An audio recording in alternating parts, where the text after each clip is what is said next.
जय हिंद दोस्तों, welcome to science lab classes. Science lab classes में आपका स्वागत है। जैसे कि आप जानते हैं, कुछ दिनों से कंटिन्यू क्लास नहीं हो पा रही है क्योंकि मेरा एग्ज़ाम थे, इसी वजह से क्लास नहीं हो पा रही थी। तो आपकी अब डेली से कंटिन्यू क्लास होगी पॉलिटी और इसकी साइंस की। तो आज हम लोग पढ़ने वाले हैं ब्लड ग्रुप के बारे में। किसके बारे में पढ़ने वाले हैं? ब्लड ग्रुप के।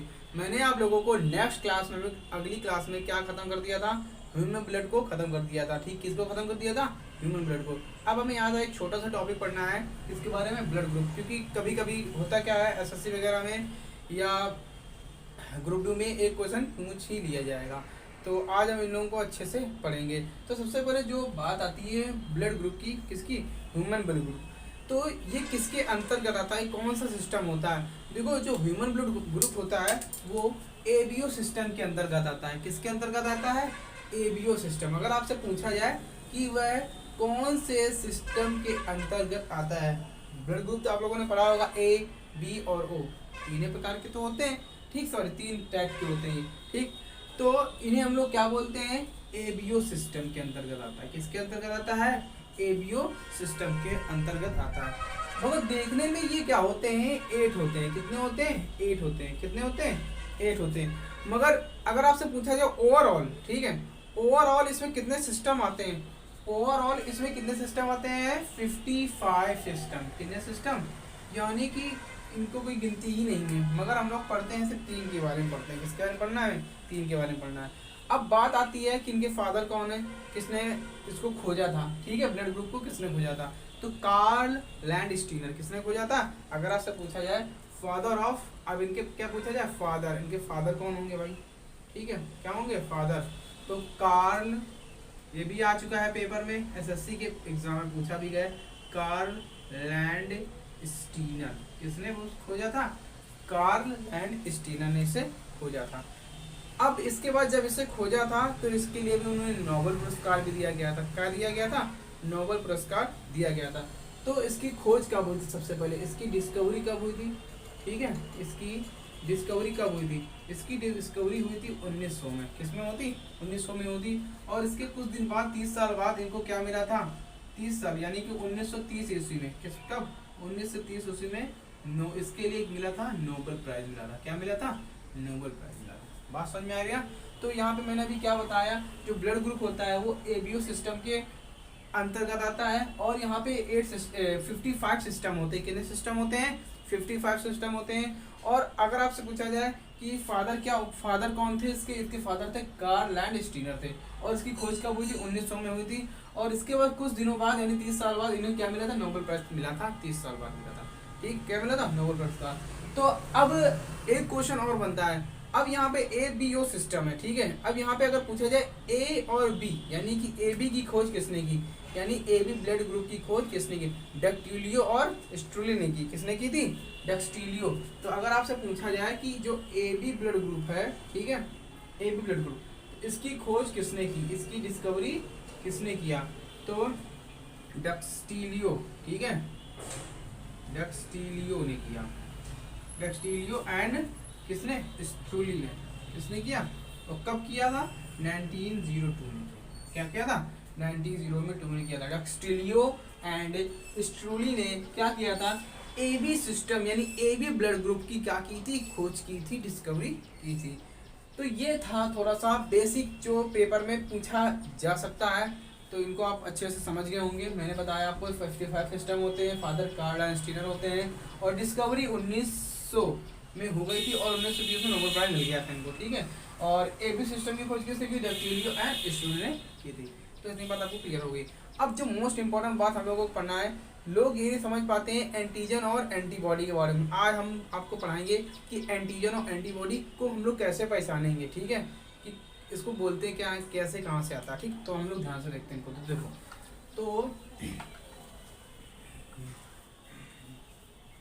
तो देखो, यहाँ पे मैं लिखता हूँ एंटीजन। क्या लिखता हूँ? यहाँ पे मैं लिखता हूँ एंटीजन, ठीक है। क्या लिखता हूँ? एंटीजन, जिसको हम लोग क्या बोलते हैं? प्रतिजन। हिंदी में क्या बोलेंगे? प्रतिजन, ठीक है। यहाँ पे मैं लिखता हूँ एंटीबॉडी। ये तो इम्पोर्टेंट होता है, प्रतिरक्षी। क्या बोलेंगे इसे? हिंदी में प्रतिरक्षी बोलेंगे। अब ये क्या होता है, मेरी बात ध्यान सुनो। एंटीजन जो होता है वो कहाँ पे होता है, वो ब्लड में होता है। कहाँ होता है, हमारे ब्लड में। और हमारे ब्लड में क्या पाया जाता है, आरबीसी। क्या पाया जाता है, आरबीसी का फुल फॉर्म रेड ब्लड कार्पोसेल्स। क्या होता है, रेड ब्लड कार्पोसेल्स। तो एंटीजन हमारे ब्लड के आरबीसी में पाया जाता है। ठीक, क्या वो किसमें पाया जाता है, आरबीसी। और एंटीजन क्या होते हैं, इन्हें हम लोग डिनोट कर सकते हैं किससे, एजी से। किससे डिनोट कर सकते हैं, एजी से। और ये दो प्रकार के होते हैं, एक होता है ए, एक होता है बी। क्या होता है, एक होता है ए और एक होता है बी। मेरी बात समझ में आ रही ना। तो मैंने क्या बताया, ब्लड कौन से ब्लड में, आरबीसी में पाया जाता है। ठीक, कहाँ होता है एंटीजन, आरबीसी में। दो प्रकार के होते हैं, ए और बी। अब देखो मेरी बात ध्यान से, अब ये तो बात समझ में आ गई ना। अब यहाँ आओ, जो एंटीबॉडी होती है वो भी क्या होती है, इन्हें हम लोग डिनोट करते हैं ए बी से। किससे डिनोट करेंगे, ए बी से डिनोट करेंगे। तो जो ए बी होगा, ठीक है, तो ये भी क्या होंगे, दो प्रकार के होंगे। एक स्मॉल है, इसको बना देता हूँ, इसको कैपिटल भी बना देता हूँ। क्या बना दूँ मैं, स्मॉल है कैपिटल भी। और ये कहाँ होता है, प्लाज्मा। ठीक है, कहाँ होगा, प्लाज्मा। प्लाज्मा मैंने आपको पढ़ाया है। और क्या पढ़ाया है मैंने आपको, डब्ल्यूबीसी पूरा पढ़ाया है। तो यानी कि लिम्फोसाइट किस में होगा, क्या बोले, लिम्फो, LYM, लिम्फोसाइट्स। ठीक, ये लिम्फोसाइट बोलते हैं। क्या बोलते हैं, लिम्फोसाइट बोलते हैं। अब पहचानेंगे कैसे, इंट्रोड्यूस कैसे करेंगे, आइडेंटिफाई कैसे करेंगे, कैसे रिकग्नाइज करेंगे कि ये क्या है, एंटीजन है, एंटीबॉडी है। जब ब्लड ग्रुप को, ठीक है, आरबीसी को इलेक्ट्रो माइक्रोस्कोप पे रखते हैं। कहाँ पे रखते हैं, तो इलेक्ट्रो माइक्रोस्कोप पे रखने के बाद कुछ ऐसे संरचना दिखाई देती है। ये ब्लड, जैसे मैंने मान लिया ये क्या है, मेरे पास ब्लड ग्रुप है किसका, यानी कि आरबीसी है मेरे पास। ये क्या है, ये आरबीसी है। ठीक है, ये क्या है, ये आरबीसी है। क्या मेरे पास, आरबीसी। तो आरबीसी की ये क्या है, सरफेस एरिया है। ये क्या है, ये मैंने यहाँ कुछ ये मेरे पास पार्टिकल है, यानी कि आरबीसी के जो सरफेस एरिया पे जो पार्टिकल हैं, ठीक, ये ऐसे कुछ ऐसे दिखाई देते हैं। ठीक है, कुछ ऐसे आकार के। तो ये क्या होते हैं, इन्हें हम लोग बोलते हैं पार्टिकल। क्या बोलेंगे, ये होते हैं पार्टिकल होते हैं। क्या होते हैं, पार्टिकल होते हैं। और इन पार्टिकल को बोलते हैं क्या, ग्लाइकोप्रोटीन। क्या बोलते हैं, ग्लाइकोप्रोटीन। क्या बोलेंगे इसे, ग्लाइकोप्रोटीन बोलेंगे। पहले तो इतनी बात समझ लो कि आपको मैं आगे बताता हूँ कि आरबीसी के सरफेस एरिया पे जो पार्टिकल पाए जाते हैं उन्हें क्या बोलते हैं, ग्लाइकोप्रोटीन बोलते हैं। अब डब्ल्यूबीसी मैंने ऐसे बना दिया। ठीक है, डब्ल्यूबीसी के सरफेस एरिया में कुछ ऐसे स्ट्रक्चर दिखाई देती है। ऐसे स्ट्रक्चर दिखाई देती है, कुछ ऐसे स्ट्रक्चर दिखाई देती है। कहने मतलब क्या है, ये भी क्या होंगे भाई, पार्टिकल होंगे। तो यानी कि कहने मतलब मेरा ये है कि यहाँ पे जब इसे हम कहाँ पे देखेंगे, माइक्रोस्कोप से देखेंगे इसको, तो यहाँ पे कुछ ऐसे ऐसे ऐसे, ये मेरे पास क्या है, डब्ल्यूबीसी है। ये क्या है मेरे पास, डब्ल्यूबीसी। तो ये जो है इसे भी हम लोग क्या बोलते हैं, ग्लाइकोप्रोटीन बोलेंगे। किसकी बनी होती है, ग्लाइकोप्रोटीन की बनी होती है। ठीक, तो आरबीसी के, ठीक है, अब एंटीजन क्या होता है, आरबीसी की सरफेस एरिया पर, ठीक है, किसके, आरबीसी के सरफेस एरिया पर जो एंटीजन होता है वही आपका क्या होता है, ब्लड ग्रुप होता है। क्या होता है, ब्लड ग्रुप होता है। यानी कि आरबीसी की जो सरफेस एरिया, अगर इसे माइक्रोस्कोप से देखेंगे, ठीक, तो कुछ ऐसे स्ट्रक्चर दिखाई देगा। ठीक, ऐसे प्रकार का, ऐसे टाइप्स का, तो इन्हें बोलते हैं पार्टिकल। ठीक, तो यही क्या होते हैं, ग्लाइकोप्रोटीन के बने होते हैं और यही एंटीजन होते हैं। क्या होते हैं, एंटीजन होते हैं। जैसे आपको मैं बताता हूँ, देखो इतनी बात आपको समझ में आ गई ना। यानी कि आरबीसी हो या डब्ल्यूबीसी हो या प्लाज्मा हो, उसके सरफेस एरिया पर, ठीक है, प्लाज्मा और डब्ल्यूबीसी में क्या पाया जाता है, एंटीबॉडी हो गया। ठीक है, और यहाँ पे क्या हो गया, आरबीसी में आपका प्रतिजन यानी कि एंटीजन हो गया, उसमें एंटीबॉडी। यानी कि जो सरफेस एरिया पे जो भी पार्टिकल होंगे, एंटीबॉडी या एंटीजन, वो क्या होंगे, ब्लड ग्रुप होंगे। क्या होते हैं, ब्लड ग्रुप। और ब्लड ग्रुप होते कितने प्रकार के हैं, तो देखो मैं लिख भी देता हूं, यहां मैं लिख देता हूं कि आरबीसी के सरफेस एरिया पर जो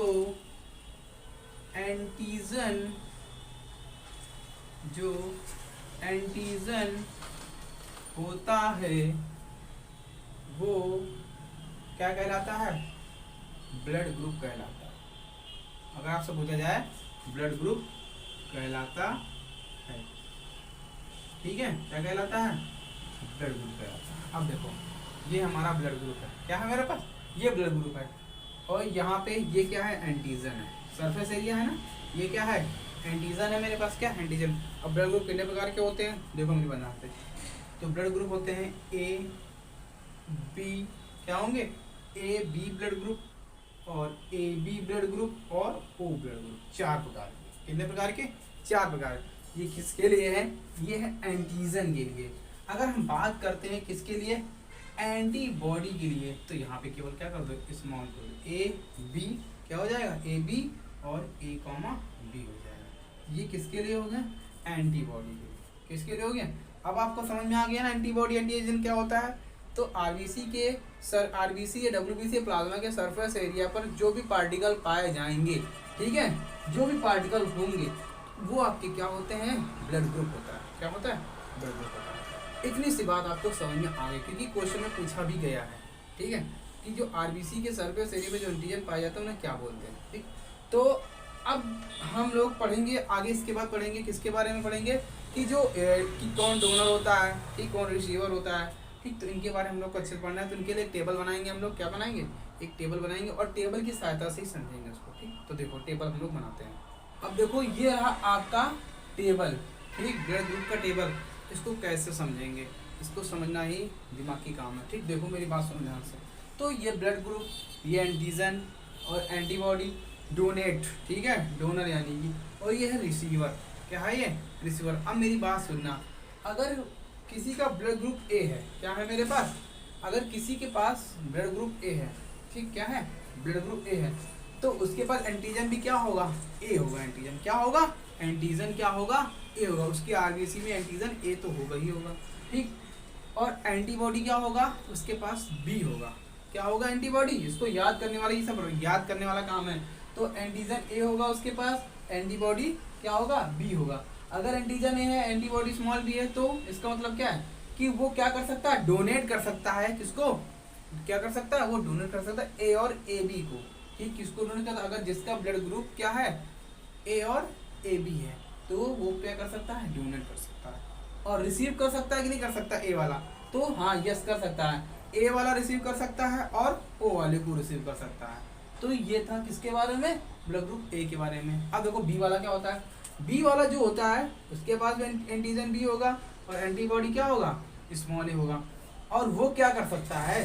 देखो वो कर सकता है डोनेट बी वाले को, और किसको कर सकता है? ए बी वाले को। बी वाले को भी कर सकता है और ए बी वाले को भी कर सकता है। रिसीव किस किस से कर सकता है? ब्लड ग्रुप जिसका सेम होगा, यानी कि बी का और ओ का। ये बात समझ में आ गई ना? अब इम्पोर्टेंट यहाँ से आता है, ये पॉइंट आता है, पूछ भी जाता है कि जिसका ए बी ब्लड ग्रुप होता है तो एंटीजन ए एंड बी तो होता ही होता है, बट उसमें एंटीबॉडी नहीं होता है। क्या नहीं होता है? यानी कि ब्लड ग्रुप में जो ब्लड ग्रुप किसी का ए बी होता है तो उसमें एंटीजन तो पाया जाता है ए और बी, बट एंटीबॉडी नहीं होता है। अब एंटीबॉडी मतलब समझते हो क्या होता है?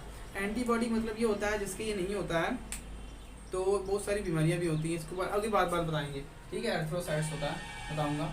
तो ए बी, तो यहाँ पे क्या होगा? एंटीबॉडी नहीं होता है, ये डोनेट कर सकते हैं केवल ए बी वाले को। किसको? ए बी वाले को। और ये क्या होते हैं? यूनिवर्सल, ठीक है, रिसीवर होते हैं। क्या होते हैं? जो ए बी ब्लड ग्रुप होता है यूनिवर्सल रिसीवर होता है, यानी सर्वग्राही होता है, रिसीव कर सकता है। किसी का ब्लड ग्रुप भी क्या कर सकता है? ये रिसीव कर, कोई दिक्कत ही नहीं है। अगर इसके पास एंटीबॉडी नहीं है, ठीक है, तो किसी का भी ब्लड ग्रुप को क्या कर सकता है? ये अपने पास ले सकता है, कुछ नहीं होगा उसके। एंटीबॉडी होगी तो कोई दिक्कत हो जाएगी, ठीक है। मेरी बात समझ में आ रही ना? इसके बाद ओ ब्लड ग्रुप होगा, उसमें एंटीजन नहीं होता है। ओ ब्लड ग्रुप में एंटीजन नहीं होता है, बाकी एंटीबॉडी पाई जाती है, स्मॉल ए और स्मॉल बी पाई जाती हैं। ये सभी को डोनेट कर सकता है, मगर सभी से ले नहीं सकता है, ठीक है। यानी कि इसीलिए इसे क्या बोलेंगे? सर्वदाता बोलेंगे, यूनिवर्सल डोनर बोलते हैं। क्या बोलते हैं? यानी कि यूनिवर्सल डोनर, यानी कि ये सभी को दे सकता है, क्योंकि इसके पास क्या नहीं है? एंटीजन नहीं है। पेपर में घुमा के क्वेश्चन ये पूछा जाता है कि जैसे ब्लड ग्रुप ओ है, वो क्या कर सकता है? डोनेट कर सकता है सभी को, मगर ले नहीं सकता। ले किससे सकता है? ओ वाले से। ठीक, किससे ले सकता है? ओ वाले से। तो बात समझ में आ गई ना, इसमें क्या नहीं है? एंटीजन नहीं है, इसमें क्या नहीं है? एंटीबॉडी नहीं है। तो मैं यहाँ पे नोट पॉइंट में लिख देता हूँ कि जो ए बी ब्लड ग्रुप होता है, ठीक, वो क्या होता है? यूनिवर्सल रिसीवर होता है। क्या होता है? यूनिवर्सल रिसीवर है। क्या है? यानी कि सर्वग्राही। क्या बोलेंगे इसे? सर्वग्राही बोलेंगे, ठीक। और इसमें क्या नहीं होता है? एंटीबॉडी नहीं होती है। तो मैं लिखे दे रहा हूँ यहाँ पे, यहाँ क्या नहीं होता है? इसमें एंटीबॉडी नहीं होती है, ठीक, ये याद रखना आप लोग। इसके बाद दूसरा पॉइंट क्या है? जो ब्लड ग्रुप ओ होता है, क्या होता है? ओ ब्लड ग्रुप क्या होता है? यूनिवर्सल, ठीक है, यूनिवर्सल डोनर। क्या होता है वो? यूनिवर्सल डोनर होता है। वो क्या होता है? Universal donor. स्पेलिंग गलत हो गई, यूनिवर्सल डोनर। तो ये क्या होता है? सर्वदाता, सभी को दे सकता है, ठीक है। क्या होता है? सभी को दे सकता है। और इसमें क्या नहीं होता है? एंटीजन नहीं होती है। क्या नहीं होती है? एंटीजन नहीं होती है। तो ये था किसके बारे में? ब्लड ग्रुप के बारे में। मैंने आप लोगों को अच्छा सा बता दिया। तो आज इस वीडियो को यहीं पे रखते हैं। इतना आप लोग पढ़ लेना, टेबल बना लेना। बाकी इसके बारे में जो नेक्स्ट क्लास में पढ़ेंगे हम लोग, RH फैक्टर के बारे में पढ़ेंगे। इसके बारे में पढ़ना हम लोग RH फैक्टर या RH ब्लड ग्रुप के बारे में पढ़ना। इसकी भी खोज लैंडस्टीनर एंड वीनर ने किया था। इसके बारे में बताएंगे कि A पॉजिटिव B पॉजिटिव का मतलब क्या होता है, O नेगेटिव मतलब क्या होता है, ये सब हम आपको अगली क्लास में बताएंगे। तो अगर आप वीडियो आपको अच्छा लगा हो तो कृपया मेरे चैनल को लाइक एंड सब्सक्राइब कीजिएगा। और इसके बाद जो नेक्स्ट क्लास आएगी वो पॉलिटी की क्लास आएगी। तो आज का वीडियो मैं यहीं पे रखता हूँ। लाइक एंड सब्सक्राइब कीजिएगा मेरे वीडियो को एंड कमेंट भी कीजिएगा। तो जय हिंद, जय भारत।